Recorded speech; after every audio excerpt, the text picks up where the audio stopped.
Hello everyone, कैसे हो सब लोग। आई होप कि तुम बहुत अच्छे से होगे।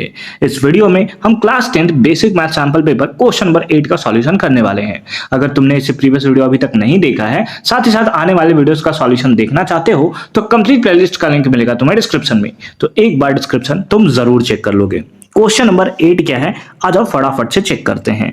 इन द गिवन फिगर, जो नीचे में आपको फिगर दिख रहा है, BAC इज सिमिलर टू, तो जो हमें BAC दिया हुआ है, BAC अगर तुम देखो तो ये वाले ट्राइंगल के बारे में बात हो रहा है ना। ये ट्राइंगल है BAC, ये किसके सिमिलर है, ये तुम्हारे पास 4 ऑप्शन है।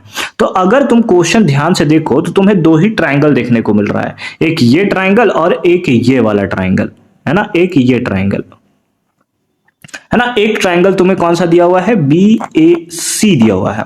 और दूसरा ट्राइंगल अगर तुम देखो तो उसका नाम क्या होगा, EAD नाम होगा, AED नाम होगा, ADE नाम नहीं पता हमें, ठीक है। बस ट्राइंगल तो है, बस हमें इतना पता है, ठीक है। चलो देखो, अगर तुम देखो कि इस वाले ट्राइंगल का और इस वाले ट्राइंगल का दोनों में एंगल A जो है वो कॉमन है। क्या है, दोनों में एंगल A कॉमन है, यानी कि A के सामने भी क्या आएगा, तो ये हमारा A ही आएगा, क्योंकि दोनों में ये कॉमन हमें नजर आ रहा है, ठीक है।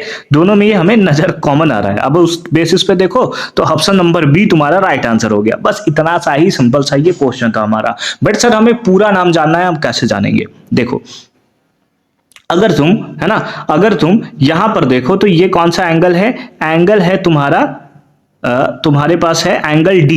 और अगर तुम्हें जो ट्राइंगल दिया हुआ है, कौन सा दिया है, BAC, है ना, BAC दिया हुआ है, C पे 90 डिग्री बना रहा है और इस वाले एंगल में D पे बना रहा है, तो ये इसके सामने कैसा आ जाएगा, D आ जाएगा। कैसा आ जाएगा, D आ जाएगा।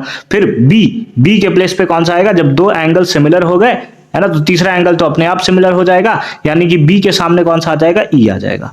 बी के सामने क्या आ जाएगा, E आ जाएगा। तो EAD दिख रहा होगा, option number B is the correct answer of this question. अगर तुम चाहो तो इसको, हालांकि ये तुम्हारा MCQ बेस्ड क्वेश्चन है तो तुम्हें करना नहीं है, बट अगर तुम चाहो तो ऐसा कुछ कर सकते हो कि ट्राइंगल BAC, है ना, तुम चाहते हो कि नहीं सर हम देखना चाहते हैं कि कैसे ये सिमिलर हुआ, है ना, एंड ट्राइंगल कौन सा, EAD, है ना, इसको सिमिलर प्रूव करो। देखो, एंगल A इसके भी मिडिल में है, एंगल A इसके भी मिडिल में है, तो angle A is equals to angle A क्या हो जाएगा, कॉमन हो जाएगा।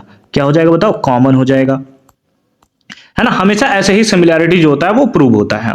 उसके साथ साथ इसका एंगल C देखो तो कितना है, 90 डिग्री दिख रहा है ना, एंगल C 90 डिग्री है। उसी टाइप से इसका एंगल D जो है वो कितना है, 90 डिग्री। तो एंगल C जो हो गया वो इक्वल हो गया किसके, एंगल D के।